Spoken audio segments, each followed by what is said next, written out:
రాష్ట్రంలో ఏ ఎంపీకి ఏ ఎమ్మెల్యేకి ఎవరి ఎలక్షన్ అఫిడవిట్ చూసినా కూడా దాంట్లో వాళ్ళ వివరాల్లో ఒక పేజీ ఆ కేసులకు సంబంధించి రాస్తారు 2, 3, 4, 5. ఎవరికి లేని రికార్డు జగన్మోహన్ రెడ్డి గారికి ఉంది. ఒక 16, 17 పేజీలు ఉంటాయి ఆయన కేసుల లిస్టు. అది బహుశా అది కూడా ఒక రికార్డు జగన్మోహన్ రెడ్డి గారికి ఉంది ఆ క్రెడిట్, ఇంకోరికి లేదంతా. ఓకే. ఈ national institute of design, central institute of tool design, national institute of fashion technology, postal, Indian navy, bureau of Indian standards, central university, అలాగే national biodiversity university, CPWD, reserve bank, CAG, civil services institute, central bureau of investigation CBI, అలాగే భారత వాతావరణ శాఖ, విదేశాంగ శాఖ, national centre for disease control, Indian army, RailTel corporation, Indian waterways authorities, geological survey of India, భారత scouts and guides, international centre for alternate dispute resolution. మొత్తం 24 ఇన్స్టిట్యూట్స్కి 208 ఎకరాలు ఈ మొత్తం అమరావతిలో అలకేట్ చేశాం. అంటే వాళ్ళందరూ కూడా వాళ్ళు వేల కోట్లతో ఇన్వెస్ట్మెంట్స్ తోటి ఇవన్నీ ఇన్స్టిట్యూట్స్ మేము అమరావతిలో పెడతాం. అంటే ఇందాక చెప్పిన 18 ప్లస్ ఈ యొక్క 24 మొత్తం అన్ని ఇన్స్టిట్యూట్స్ కూడా అమరావతిలో ల్యాండ్ అలకేట్ చేసి వాళ్ళు పేమెంట్ కట్టి తీసుకునే అన్నీ కూడా చివరికి ఈరోజు క్యాపిటల్ ఎక్కడో తెలియక, ఎందుకంటే ఇవన్నీ కూడా క్యాపిటల్లో పెట్టాలనే ఉద్దేశంతో అమరావతిలో పెట్టడానికి ముందుకు వచ్చి వాళ్ళు ల్యాండ్స్ తీసుకొని మధ్యలో ఆపేసుకున్నాయి. ఇవి ఒక పక్క ప్రైవేటు విట్ కానీ, ఎస్ఆర్ఎం కానీ, అమృత కానీ మరి ప్రైవేట్ ఇన్స్టిట్యూట్స్ కాబట్టి సరే క్యాపిటల్ కూడా ఒక పక్క ఉన్నప్పుడు కూడా వాళ్ళు బిల్డింగ్స్ కట్టి దాదాపు 25,000 మంది పైగా విద్యార్థులకి ఈరోజు అక్కడ వాళ్ళు ఎడ్యుకేషన్ అందిస్తూ ఉన్నారు. చివరికి కనీసం అటువంటి ఇన్స్టిట్యూట్స్ ఉంటే వాటికి కావాల్సిన బేసిక్ ఇన్ఫ్రాస్ట్రక్చర్, రోడ్డు కానీ లేకపోతే మిగతా అప్రోచ్ రోడ్స్ కానీ, డ్రైన్స్ కానీ నిర్మించకపోతే వాళ్ళు పక్క బాధపడుతూ వాళ్ళ ఇది కూడా చెప్తున్న విషయం మనం చూస్తూ ఉన్నాం. ఇవి ఎలాగుంటే ఈరోజు విశాఖపట్నం నా డ్రీమ్ క్యాపిటల్, విశాఖపట్నంలో ఇలా చేయాలనుకుంటున్న ముఖ్యమంత్రి గారు ఏదైతే విశాఖపట్నంలో ఉన్నాయో ఈ మధ్యన మనం 2-3 సార్లు చెప్పుకున్నాం. అయినా మళ్ళీ మీకు ఎందుకు రిపీటెడ్గా చెప్తా ఉన్నానంటే, నిన్న విశాఖపట్నంలో ఆయన అంత సిగ్గు లేకుండా అంత ఓపెన్గా అన్ని పచ్చి అబద్ధాలు ఆడుతూ విశాఖపట్నం నా కళ్ళ రాజధాని, నేను కళ్ళ ఇలా కంటున్నాను, విశాఖపట్నం అలా చేయాలనుకుంటున్నా అని చెప్పని అన్ని అబద్ధం మాటలు, బోటకు మాటలు చెప్తా ఉంటే మనందరం కూడా ఆలోచించాల్సిన అవసరం వచ్చింది. ఇదే విశాఖపట్నం సంబంధించి మీ గతంలో కూడా చూపించాను నేను. మొత్తం విశాఖపట్నంలో ఉన్న ఆస్తులన్నీ కూడా ఏ విధంగా మొత్తం తాకట్టు పెట్టాడు, మొత్తం ఏ ఇన్స్టిట్యూట్ అంటే ఏ బిల్డింగు తాకట్టు పెట్టాడో కూడా ఇవన్నీ ఒక్కసారి చూడాల్సిన అవసరం ఉంది. సర్క్యూట్ హౌస్, తహసీల్దార్ కార్యాలయం సీతమ్మధర, R&B క్వార్టర్స్ రేసవానిపాలెం, ప్రభుత్వ పాలిటెక్నిక్ కాలేజ్ కప్పరాడ, అలాగే ప్రభుత్వ ఐటీఐ కాలేజ్ కప్పరాడ, రైతు బజార్ గోపాలపట్నం, అలాగే డైరీ ఫామ్ చిన్నగదిలి, పట్టు పరిశ్రమల శాఖ బక్కనపాలెం, టీసీపీసీ బక్కనపాలెం, పోలీస్ క్వార్టర్స్ కిర్లంపొడి, ఈ బంగ్లా కిర్లంపొడి, సిడబ్ల్యూడి ఆఫీస్ కిర్లంపొడి, ఈ బంగ్లా కిర్లంపొడి, మొత్తం 128.7 ఎకరాలు. ఈ మొత్తం కూడా 25,000 కోట్ల పైగా భూములు తాకట్టు పెట్టి వీళ్ళకి రుణాలు తీసుకున్నాడు. అంటే ఇది పెద్ద ఆశ్చర్యం కాదు. చివరికి సెక్రటేరియట్ తాకట్టు పెట్టి రుణం తీసుకున్న తర్వాత ఈ పెట్టడం పెద్ద మన ఆశ్చర్యం కాదు. అంతేకాకుండా సిగ్గు లేకుండా మళ్ళీ వాళ్ళ మంత్రులు అంటున్నా ఉన్నారు, ప్రభుత్వం తాకట్టు పెట్టకుండా రుణాలు ఇస్తారని చెప్పారు. తాకట్టు పెట్టకుండా రుణాలు ఇస్తారని చెప్పట్లా, కానీ ఏది తాకట్టు పెట్టాలి, ఏది తాకట్టు పెట్టకూడదో కూడా ఆలోచించే జ్ఞానం ఈ మంత్రులు కానీ ముఖ్యమంత్రి కానీ ఉన్నట్ల. చివరికి సెక్రటేరియట్ తాకట్టు పెడుతున్నామంటే ఈ ప్రభుత్వం యొక్క ఇమేజ్ బయట ఏమనుకుంటారో అది కూడా ఆలోచించుకోకుండా దాని మీద మాట్లాడుతున్న పరిస్థితి అందరం కూడా అర్థం చేసుకోవాలి. జగన్మోహన్ రెడ్డి గారు, మీరు ఎన్ని కుప్పిగంతులు వేసినా, మీరు ఎన్ని మాటలు చెప్పినా మీకు ఈ రాష్ట్రంతో రుణం తీరిపోయింది. మీకు రేపు జరిగే ఎన్నికల్లో తెలుగుదేశం పార్టీ జనసేన కాంబినేషన్లో ప్రజలు మీకు పర్మనెంట్గా బై బై చెప్పే రోజు రాబోతూ ఉంది. మిమ్మల్ని ఈ రాష్ట్రంలో మళ్ళీ మీరు గెలిచేది లేదు, ముఖ్యమంత్రిగా ప్రమాణ స్వీకారం ఎక్కడా చేసేది లేదు. మళ్ళీ మీరు ఏదైతే మీ ప్యాలెస్లో, తాడేపల్లి ప్యాలెస్సా లేకపోతే బెంగళూరు ప్యాలెస్సా లేకపోతే లోటస్ పాండ్లోనో మీరు ఆ ఫ్యాన్ కింద ఆ టీ గ్లాస్లో తాగుతూ మీరు రిలాక్స్ చేసే రోజు త్వరలోనే ఉందని చెప్పని కూడా తెలియజేసుకుంటూ, మీరు ఎన్ని ఇటువంటి విజన్ డాక్యుమెంట్ రిలీజ్ చేసినా, ఎన్ని కబుర్లు చెప్పినా కూడా విశాఖ ప్రజలైతే మిమ్మల్ని విశ్వసించరు. మిమ్మల్ని పర్మనెంట్గా ఈ విశాఖ ప్రజలు మిమ్మల్ని చేతరించుకున్నారు. ఆల్రెడీ మీ అమ్మ ఎలక్షన్ ద్వారా నిరూపించారు, మొన్న ఎలక్షన్లో నిరూపించారు. మొన్న ఎమ్మెల్సీ ఎన్నికల్లో నిరూపించారు. రేపు జరిగే ఎన్నికల్లో కూడా మళ్ళీ నిరూపించబోతా ఉన్నారు. విశాఖ జిల్లాలో ఒక్కటంటే ఒక్క సీటు కూడా మీకు ఈ ప్రజలు ఎవరని కూడా ఈ సందర్భంగా ఘంటాపథంగా తెలియజేస్తా ఉన్నాం.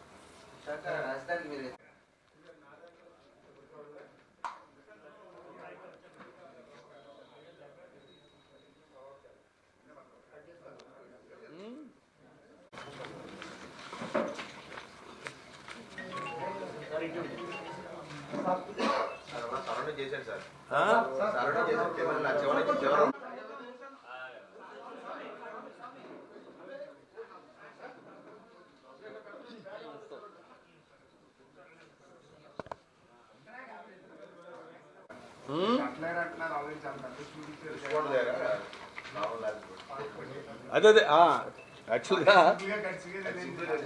అదే కట్టింది ఏంది ఆయన చేసింది ఏంటంటే ఒక గండిపేట దగ్గర ఒబ్రాయ్ గ్రూపు 7 స్టార్ హోటల్ మొన్నే టూరిజం డిపార్ట్మెంట్ వాళ్ళు ఆ పీపీపీ మోడల్లో ఇస్తే వాళ్ళు ఒక డిపిఆర్ కూడా ఇచ్చి దాన్ని వర్క్ స్టార్ట్ చేస్తూ ఉన్నారు. దాని బడ్జెట్ 320 crores. ఒక 7 స్టార్ హోటల్ ఒబరాయ్ గ్రూపు దాని బడ్జెట్ టోటల్ హోటల్గా బడ్జెట్ 320 crores. కానీ ముఖ్యమంత్రి గారు ఏదైతే గత కొద్ది రోజులుగా చెప్పుకుంటూ వచ్చాడో నేను ఇక్కడ ఉంటానని చెప్పని దానికి అయిన ఖర్చు దాదాపు 500 కోట్లు. అది కూడా అనుమతులు లేకుండా బ్యాంకుల్ని అలాగే అందరినీ కూడా మభ్యపెట్టి అక్కడ ఏం జరుగుతుందో చెప్పకుండా ప్రభుత్వ కార్యాలయాలను చెప్పకుండా లేకపోతే టూరిజం డిపార్ట్మెంట్కి అని చెప్పి లేకపోతే బ్యాంకు రుణాలకి వేరే విధంగా అప్లికేషన్లు పెట్టి అన్ని గమ్మతులు చేసి దాన్ని ఒకటి కంప్లీట్ చేశారు. అది కూడా అన్ని వయలేషన్స్. ముందుగా నమస్కారం.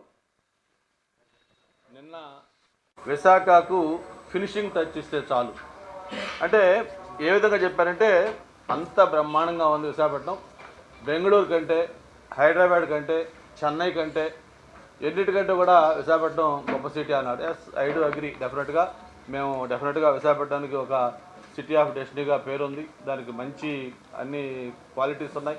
డెవలప్ అయ్యేదానికి అన్ని అవకాశాలు ఉన్నాయి. గతంలో మేము చాలా డెవలప్ చేసి చూపించాం. దీనికి ఒక విజన్తో చేస్తే కొంత డెవలప్మెంట్కి డెఫినెట్గా మంచి స్కోప్ ఉన్న సిటీ. అటువంటి సిటీని 5 ఏళ్ళు నువ్వు పూర్తిగా నెగ్లెక్ట్ చేసి ఇప్పుడు దీన్ని నేనేదో ఫినిషింగ్ టచ్ ఇస్తే చాలు అని చెప్పడం చాలా శోచనీయం. ఫినిషింగ్ టచ్ ఇస్తానంటే ఎన్నికలకు ముందు నువ్వేం చెప్పావు ఒకసారి గుర్తు చేసుకోవాలని కూడా అడుగుతా ఉన్నాం. విశాఖపట్నంలో ట్రాఫిక్ సమస్య, గాజువాక నుంచి మధురవాడ దాకా కూడా 12 ఫ్లైఓవర్లు నిర్మిస్తామని చెప్పారు. మరి నిన్ను ఎవరు ఈ ఫ్లైఓవర్లు నిర్మించకుండా నిన్ను ఆపారో ఈ 5 ఏళ్ళు ఒకసారి చెప్పాలని చెప్పని కోరుతా ఉన్నాం. అలాగే ఇక్కడున్న ఇండస్ట్రీస్, ఎన్ని ఇండస్ట్రీస్ ఇక్కడ ఉన్న ఇండస్ట్రీస్ని మీరు ఇక్కడి నుంచి తరిమేసి లూలు గ్రూప్ కావచ్చు ఇటువంటివన్నీ ఎన్ని బయటికి పంపించారో మీరు ఒక్కసారి ఆలోచించాలి.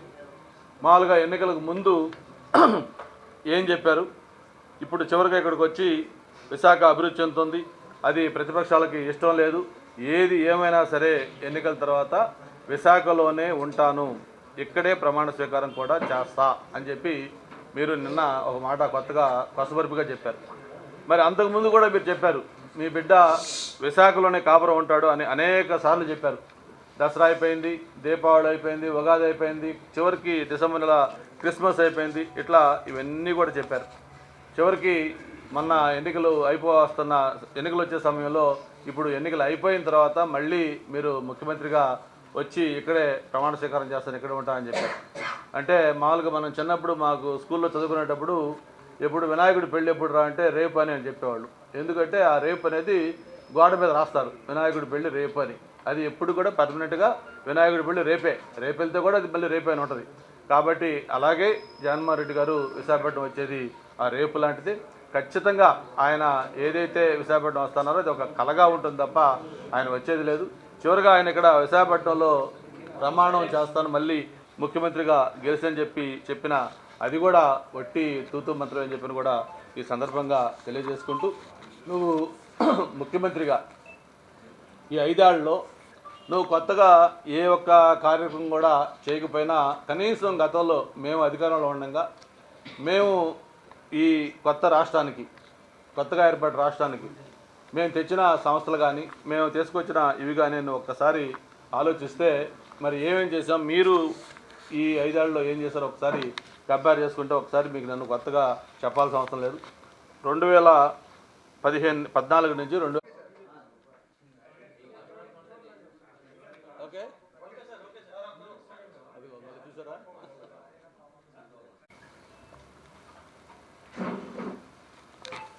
ఇవి కాకుండా మొత్తం విశాఖపట్నంలో ఉన్న ఇన్స్టిట్యూట్స్ ఏదైతే గతంలో చంద్రబాబు నాయుడు గారి హయాంలో వచ్చినాయో, ఐబిఎం కావచ్చు, హెచ్ఎస్బిసి కావచ్చు, అలాగే ఫ్రాంక్లిన్ టెంపుల్టన్ కావచ్చు, లూలు గ్రూప్ కావచ్చు, కన్వీనెంట్ కావచ్చు, ఇట్లా ఎన్నో ఇన్స్టిట్యూట్స్, విశాఖపట్నంలో ఇన్స్టిట్యూట్స్ అన్నీ కూడా మీరు ఇక్కడి నుంచి తరివేశారు.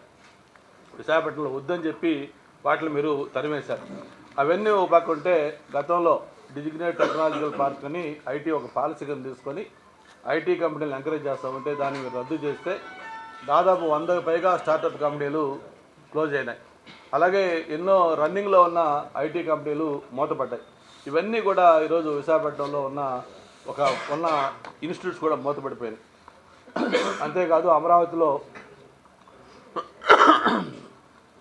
ఏదైతే దాన్ని ఒక వరల్డ్ క్లాస్ క్యాపిటల్గా డెవలప్ చేద్దామని చెప్పని మొత్తం రాష్ట్రంలో కాదు దేశంలోనే పేరెన్నికన్నగా సంస్థలను కూడా ఇన్వైట్ చేసాం. మొత్తం అటు కేంద్ర ప్రభుత్వ సంస్థలు, కేంద్ర ప్రభుత్వ ఇన్స్టిట్యూట్స్ ఎన్నో ఇన్వైట్ చేసి మొత్తం అక్కడ ల్యాండ్ కూడా అలొకేట్ చేసాం. ఒకసారి కేంద్ర ప్రభుత్వ రంగ సంస్థలు చూస్తే state bank of India, SBI మీకు తెలుసు, బ్యాంకుల్లోనే అతిపెద్ద నేషనలైజ్డ్ బ్యాంకు. అలాగే NABARD, food corporation of India, LIC, bank of India, Andhra bank, Indian oil corporation, new India assurance company, syndicate bank, Hindustan petroleum corporation limited, rails India technical service RITES, union bank of India, Bharat petroleum corporation, Indian bank, హడ్కో, Vijaya bank, Canara bank, GAIL, మొత్తం 18 ప్రభుత్వ రంగ సంస్థలకి 27.15 ఎకరాలు మేము land అమరావతిలో allocate చేసి వాళ్ళు పేమెంట్ కట్టి వాళ్ళు అబౌట్ టు స్టార్ట్. అది ఇవన్నీ కూడా ఈరోజు నెరవేరు అయిపోయాయి. ఇవి కాకుండా మళ్ళీ ఆయన మొహం చూపిస్తాను మీకు. అది మీకు కూడా అదే అయిపోయింది.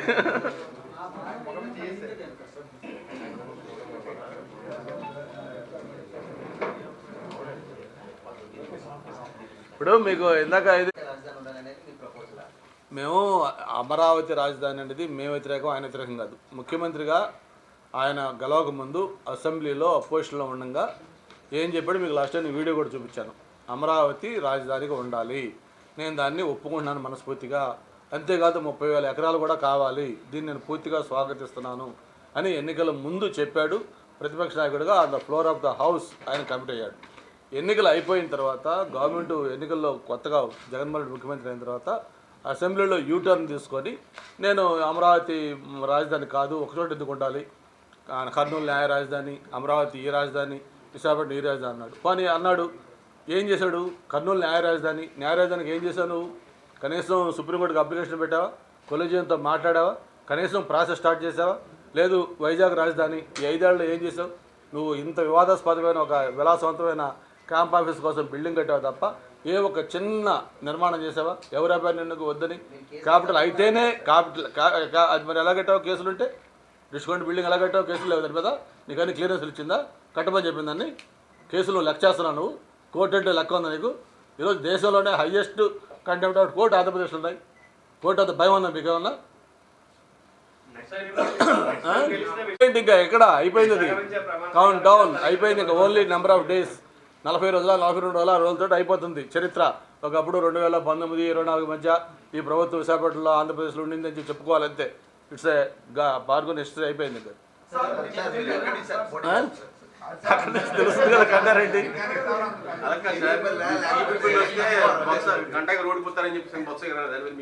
ఏమన్నాడు? ఏ అట్లా అన్నాడు అనుకోండి. అన్నాడా? అవునా? అంటే తనకి ఓడిపోయిన అనుభవం ఉంది ఆయనకి. నాకు ఇంకా అనుభవం లేదు. ఆల్రెడీ ఆయన 96 ఎంపీ ఓడిపోయాడు, 98 ఎంపీ ఓడిపోయాడు, 2014 ఎమ్మెల్యే ఓడిపోయాడు. కాబట్టి ఆయనకు ఓడిపోయింది అనుకు తెలుసు. నాకైతే ఇంకా అటువంటి అనుభవం లేదు.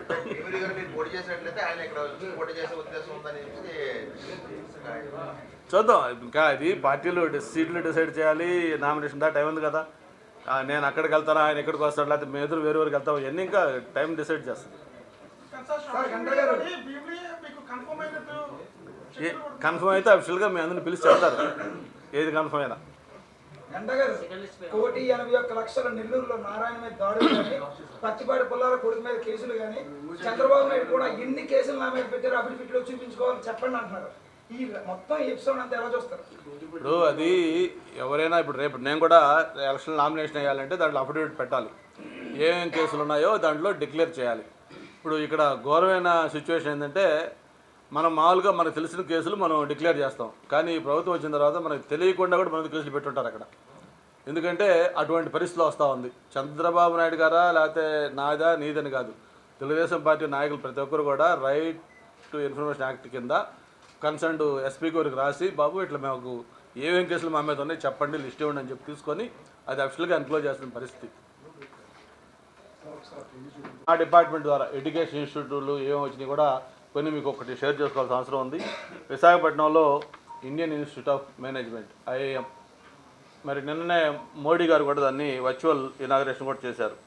అలాగే విశాఖపట్నంలోనే Indian institute of petroleum and energy, అది కూడా స్టార్ట్ అయింది మొన్నే. అలాగే తిరుపతిలో IIT Indian institute of technology, అలాగే Indian institute of science and education and research ISER, అది తిరుపతిలోనే. అలాగే తాడేపల్లిగూడెంలో NIT national institute of technology, అలాగే అనంతపూర్లో సెంట్రల్ యూనివర్సిటీ, అలాగే గుంటూరులో అగ్రికల్చర్ సెక్టర్లో Acharya NG Ranga agriculture university ANGRAU, అలాగే కర్నూలులో Indian institute of information technology design and manufacturing IIIT, మంగళగిరిలో AIIMS all India institute of medical sciences, ఒంగోలులో IIIT, శ్రీకాకుళంలో IIIT. ఇవి కాకుండా అమరావతిలో ప్రైవేట్ యూనివర్సిటీస్ విట్ కానీ, SRM కానీ, అమృత కానీ, ఇవన్నీ వచ్చాయి. ఇవన్నీ ఉంటే మరి మీరు 5 ఏళ్లలో ఒక్కటంటే ఒక్క యూనివర్సిటీ కానీ, ఒక కాలేజీ కానీ, ఒక స్కూలు, ఒక చిన్న క్లాస్ రూమ్ కట్టారా? మీరు చేయకుండా మరి ఈ రాష్ట్రాన్ని డెవలప్ చేస్తామంటే ప్రజలు ఏ విధంగా నమ్ముతారు? ఒకసారి అలా విజన్ డాక్యుమెంటు, విశాఖ విజన్ అని చెప్పని ఒక డాక్యుమెంట్ ఒకటి విశాఖపట్నంలో రిలీజ్ చేయటం, దాని మీద ఆయనకున్న ఆలోచన ఏంటి, విశాఖపట్నమైనా ఏ విధంగా డెవలప్ చేయాలనుకుంటున్నాను అని కూడా చాలా వివరంగా పవర్ పాయింట్ ప్రజెంటేషన్ సహా ఒక రివ్యూ మీటింగ్ పెట్టుకున్నారు. నిన్న జరిగిన దానికి మొత్తం ఒక 28 పేజీల డాక్యుమెంట్ కూడా రిలీజ్ చేశారు. ఛాంబర్ ఆఫ్ కామర్సు, అలాగే విశాఖపట్నంలో ఉన్న ఇండస్ట్రీ, ట్రేడు అందరూ ప్రతినిధులు కూడా పిలిచి దాంట్లో ఆయన యొక్క విజన్ పంచుకున్నారు. మామూలుగా ఎవరైనా చిత్తశుద్ధి ఉంటే, నిజాయితీ ఉంటే ఇటువంటి కార్యక్రమాలకు ఎప్పుడు కూడా ఒక టైం ఫ్రేమ్ ఉంటుంది. జనరల్గా గవర్నమెంట్ వచ్చిన వెంటనే వాళ్ళు ఏం చేయాలనుకుంటున్నారు, వైజాగ్ ఏం చేయాలి, లేకపోతే స్టేట్ మొత్తం అనే హోల్ ఏం చేయాలి, ఇవన్నీ కూడా వాళ్ళ ఆలోచనలు అవి షేర్ చేసుకుంటారు, దాంట్లో తప్పులేదు. కానీ ఇక్కడ విడ్డూరం ఏంటంటే ఇంకొక 4-5 రోజుల్లో మ్యాక్సిమం 1 వీక్లో ఎలక్షన్ షెడ్యూల్ రాబోతా ఉంది. అంటే ఏదైతే 2019లో ఎన్నిక కాబట్టి ప్రభుత్వం ఉందో దానికి అంతిమ గడియలు సమీపిస్తూ ఉన్నాయి. వన్స్ షెడ్యూల్ వచ్చిందంటే ఎలక్షన్ కోడ్ స్టార్ట్ అవుతుంది, మొత్తం ఎలక్షన్ ప్రాసెస్ స్టార్ట్ అవుతుంది. ఎలక్షన్లో గెలిచిన తర్వాత మళ్ళీ కొత్త ప్రభుత్వానికి ఏదైనా చేసే అవకాశం ఉంటుంది. ఏ విధంగా చూసినా కూడా అది ఏ సర్వే రిపోర్ట్ చూసినా, లేకపోతే ఏ వర్గాలతో మాట్లాడినా, ఎక్కడ ఫీడ్బ్యాక్ తీసుకున్నా కూడా ఈ ప్రభుత్వానికి మళ్ళీ ఎన్నికల్లో ఏ మాత్రం కూడా గెలిచే అవకాశం లేదనే విషయం స్పష్టంగా అందరూ చెప్తున్న నేపథ్యంలో ఇప్పుడు ఆయన నిన్న విశాఖపట్నంలో ఈ విశాఖ డాక్యుమెంట్ రిలీజ్ చేయటం ఏదైనా కొంచెమైనా సిగ్గుంటే ఆయన నిజంగా ఆలోచించాలి. ఇప్పటికే విశాఖపట్నం పట్ల జగన్మోహన్ రెడ్డి గారి యొక్క ఆలోచన ఏ విధంగా ఉందో దానికి ప్రజలు ఏ విధంగా తీర్పిచ్చారో మనం చూస్తూ ఉన్నాం. ఆయన పార్టీ పెట్టిన దగ్గర నుంచి కూడా 2014లో మొట్టమొదటిసారిగా ఎన్నికల్లో రాష్ట్రం మొత్తం కూడా వైఎస్ఆర్ పార్టీ పోటీ చేసింది. అంతకుముందు బై ఎలక్షన్లో పోటీ చేసిన తర్వాత ఫుల్ ఫ్లెడ్జెడ్గా అన్ని ఎలక్షన్లో పోటీ చేసింది 2014. మరి 2014 ఎన్నికల్లో కూడా విశాఖ నుంచి ఆ పార్టీ అప్పుడు గౌరవ అధ్యక్షురాలు ఎవరైతే వైఎస్ విజయం ఉన్నారో వైఎస్ విజయం అని విశాఖపట్నం ఎంపీగా పోటీ చేయించారు. మరి మీ అందరూ కూడా తెలుసు ఆ రోజు తీర్పు ఎలా వచ్చిందో. వైఎస్ విజయంని ఘోరంగా అంటే భారీ మెజారిటీతో దాదాపు 2 లక్షల పైగా మెజారిటీతోటి మన బీజేపీ నుంచి హరిబాబు గారు ఉమ్మడి అభ్యర్థిగా పోటీ చేస్తే ఆయన ఒక ఘన విజయం సాధించారు విజయం గారి మీద. అంటే విశాఖపట్నం ప్రజలు ఎలాంటి వ్యక్తులను కోరుకుంటున్నారు, ఎలాంటి పార్టీని కోరుకుంటున్నారు, ఎలాంటి అభ్యర్థులను కోరుకుంటున్నారు అనేది ఆ 2014 ఎన్నికల్లో వైఎస్ విజయమ్మ ఎన్నికల ద్వారానే ఈ ప్రజలు స్పష్టంగా చెప్పారు. అది అయిపోయింది 2014 ఎన్నికలు. సరే ఆయన రకరకాల పాదయాత్రలు చేశాడు, లేకపోతే ఇంకోటి చేసి మళ్ళీ 2019లో ఎన్నికలు జరిగాయి. 2019 ఎన్నికల్లో ఒక్క ఛాన్స్ అన్నారు, లేకపోతే ఏదో చేస్తానని చెప్పి ప్రజలకి ఒక ఆశ కల్పించి మన ఎన్నికలకు వెళ్తే ఎన్నికల్లో ప్రజలు నమ్మారు. నిజంగా ఈయన ఏమన్నా చేస్తాడేమో, ఒక్క ఛాన్స్ అంటున్నాడు కదా చూద్దామని చెప్పని ఒక ఆంధ్రప్రదేశ్ హిస్టరీలో ఎప్పుడూ లేనటువంటి ఒక ఘన విజయం వైఎస్ఆర్ పార్టీకి ఇచ్చారు. 151 మంది ఎమ్మెల్యేలు, 22 మంది ఎంపీలు, అలాగే 50% ఓట్ బ్యాంకు వైఎస్ఆర్ పార్టీకి ఇచ్చారు. అటువంటి పరిస్థితుల్లో కూడా విశాఖ ప్రజలు చాలా చాలా తెలియగలవాళ్ళు. విశాఖ ప్రజలు ఎటువంటి వాళ్ళు కోరుకుంటారో మొన్న ఎన్నికల్లో కూడా స్పష్టంగా మొత్తం రాష్ట్రం మొత్తం కూడా వైఎస్ఆర్ ప్రభంజనం వీచినా కూడా ఇక్కడ 4 దిక్కులు నార్త్, ఈస్ట్, వెస్ట్, సౌత్ 4 దిక్కుల్లో కూడా ఈ వైఎస్ఆర్ పార్టీకి స్థానం లేదు అని ఒక స్పష్టంగా ఒక తీర్పు ఇచ్చి ఇక్కడ 4 సీట్లు కూడా వైఎస్ఆర్ పార్టీ అభ్యర్థుల్ని ఘోరంగా ఓడించి తెలుగుదేశం పార్టీ అభ్యర్థుల్ని గెలిపించి విశాఖ అంటే ఏంటో ఈ రాష్ట్రం మొత్తం తెలిసే విధంగా ఆ రోజు ఒక రిజల్ట్స్ ఇచ్చారు. అంటే ఇంత స్పష్టంగా ప్రజలు నీకు తీర్పిస్తూ ఉన్నారు. విశాఖపట్నం ప్రజలు జగన్మోహన్ రెడ్డి నీ మాటలు నమ్మము, నీకు ఇక్కడ స్థానం లేదు అని మీ అమ్మగారు నిలబడ్డప్పుడు ఒకసారి రుజువు చేశారు. మళ్ళీ మొన్న జనరల్ ఎలక్షన్స్లో మీ 4 అభ్యర్థులను కూడా ఇక్కడ ఓడించి రుజువు చేశారు. మళ్ళీ లేటెస్ట్గా మొన్నే మీరు ఎమ్మెల్సీ, గ్రాడ్యుయేట్ ఎమ్మెల్సీ ఏదైతే ఎన్నికలు జరిగాయో గ్రాడ్యుయేట్ ఎమ్మెల్సీ ఎన్నికల్లో చిరంజీవి గారు తెలుగుదేశం పార్టీ అభ్యర్థిగా చివరి నిమిషంలో పెట్టినా కూడా మరి చిరంజీవి గారిని కూడా భారీ మెజార్టీతో గెలిపించి వైఎస్ఆర్ పార్టీకి విశాఖపట్నంలో స్థానం లేదు, నిన్ను విశాఖపట్నం ప్రజలు నమ్మరు అని ఒక స్పష్టంగా తీర్పిచ్చిన విషయం మనందరం కూడా గుర్తుపెట్టుకోవాల్సిన అవసరం ఉంది. ఆ రోజు ఎన్నికల్లో వాళ్ళు చెప్పారు ఇది ఒక రెఫరెండంగా తీసుకుంటామని కూడా చెప్పారు. గ్రాడ్యుయేట్ ఎమ్మెల్సీ ఎన్నిక ఏదైతే ఉందో మేము ఇది వైఎస్ఆర్ పరిపాలన పార్టీ ఏ విధంగా చేసింది దానికి ఒక రెఫరెండంగా తీసుకుంటామని చెప్పారు. ఒక పక్క మినిస్టర్లు థ్రెటన్ చేశారు, బ్లాక్మెయిల్ చేశారు, డబ్బులు విచ్చలవిడిగా ఖర్చు పెట్టారు, ఓటర్స్ లిస్టులో అక్రమాలు చేశారు. చివరికి మీరు కానీ వైఎస్ఆర్ పార్టీ అభ్యర్థికి గ్రాడ్యుయేట్ కౌన్సిల్లో వేయకపోతే పథకాలు అందకుండా చేస్తామని చెప్పారు. ఎన్ని మీరు ప్రయత్నాలు చేసినా కూడా చిరంజీవి గారు భారీ మెజార్టీతో గెలిచి విశాఖపట్నం కాదు ఈ రాష్ట్రం మొత్తం కూడా మేధావర్గం ఏ విధంగా ఆలోచిస్తుందో ప్రజలకి ఒక స్పష్టంగా తీర్పిచ్చారు. మరి ఈ విధంగా ఇవన్నీ జరుగుతూ ఉంటే మరి మీరు ఒక పక్క విశాఖపట్నాన్ని ఏదో 1,05,000 కోట్లతోటి డెవలప్మెంట్ చేస్తాం, లేకపోతే ఇన్ని మాకు ఆలోచనలు ఉన్నాయి అవన్నీ ఇప్పుడు చెప్తా ఉంటే ప్రజలు నవ్వుకుంటా ఉన్నారు. మరి చూసాం మీరు గతంలో ఒక బస్ షెల్టర్ కట్టారు ఇక్కడ. బస్ షెల్టర్ అంటే మీకు తెలుసు అది ఏమాత్రం సైజు ఉంటుంది, ఎంత కాస్ట్లో ఉంటుంది, ఎలా ఉంటుందో. అటువంటి బస్ షెల్టర్ కడితే అది పూర్తిగా వినియోగంలో రాకముందే ఆ బస్ షెల్టర్ కూలిపోయిన విషయం మనం చూసాం. మీడియాలో కూడా అన్ని చోట్ల ప్రముఖంగా వచ్చింది. అదైపోయిన తర్వాత రీసెంట్గా మొన్నే మనం చూసాం బీచ్లో ఏదో ఫ్లోటింగ్ బ్రిడ్జ్ అని చెప్పని కడితే అందరం కూడా చాలా సంతోషపడ్డాం. ఓహో విశాఖపట్నంలో కొత్త ఏదో కట్టారని చెప్పని. అది 3-4 ముచ్చట కాదు, ఒక రోజుతోటే ఆ ఫ్లోటింగ్ బ్రిడ్జి కట్ అయిపోతే మళ్ళీ దాన్ని మూసేసి ఇది చేశారు. మరి ఇప్పుడు చూస్తూ ఉన్నాం ఈ 5 ఏళ్లలో విశాఖపట్నానికి వీళ్ళు చేసిన ఘనకార్యాలు ఏంటి, ఏమేమి చేశారో ఒక్కసారి మొత్తం మనం ఆలోచించాల్సిన అవసరం ఉంది. మామూలుగా ఒక్క ఇన్స్టిట్యూట్ లేదు, లేకపోతే పెద్ద నిర్మాణం లేదు, లేకపోతే ఇంకొక పెద్ద ఇన్స్టిట్యూట్ లేదు, లేకపోతే ఇంకేదైనా ఒక ఎస్టాబ్లిష్మెంట్ చేసుకుంటే ఏమీ లేవు. వీళ్ళు విశాఖపట్నానికి 5 ఏళ్లలో కొత్తగా తెచ్చినవి ఏంటంటే ఒక 17 హెలీప్యాడ్లు కొత్తగా తెచ్చారు విశాఖపట్నానికి. ఇది రికార్డు.